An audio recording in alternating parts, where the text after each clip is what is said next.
Let's talk about why successful men cheat. This is a fascinating occurrence among successful men, right? We see this behavior in presidents, movie stars, celebrities, professional athletes, millionaires. And I don't think it's a coincidence that all of these men from all different backgrounds who achieve success in so many different domains, but it just happened to manifest the same behavior, especially when considering how socially unacceptable cheating is. At first glance, we can see the infidelity for successful men is entirely irrational because the risk to reward ratio is extremely high. A man might lose his fortune, his career, his reputation, his family, all of that for a sexual escapade. I mean, that's about as big of a risk any man can take for potentially not a great deal of pleasure. So it doesn't make any sense that successful men would risk so much just to have an adventure. So are successful men stupid and irrational? No, of course not. In order to understand this, we must consider their perspective. It's not that these men want to have an affair just for the sake of having an affair. It's that these men spent their entire lives becoming successful in order to have the affair to begin with. We can argue that the whole point of becoming successful is to secure easier access to more desirable women. So their biology is still at play here. Whether it is conscious or not,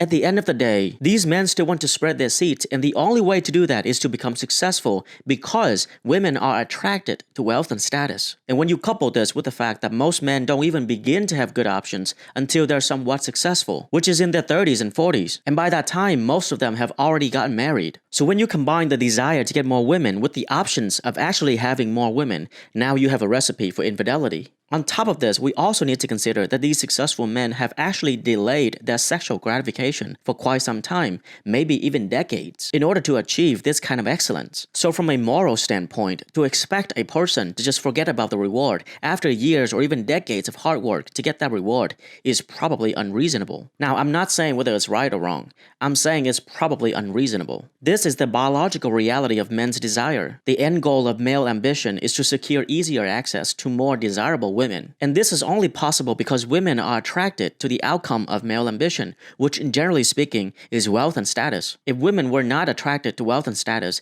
then men wouldn't bother becoming successful. So it's a two-way street that is deeply rooted in biology. Each gender dictates how the other gender should behave. So if we can leave aside any moral judgment, understand that the higher men move up the social hierarchy, the more we can expect to see this kind of behavior, no matter what hierarchy we look at. On some level, it is why the social hierarchy even exists in the first place. If you like this video, I got another one I want you to watch. It's about monogamy. I talk about men's sexual desire as it relates to monogamy. Check out this video here. Until next time, stay curious.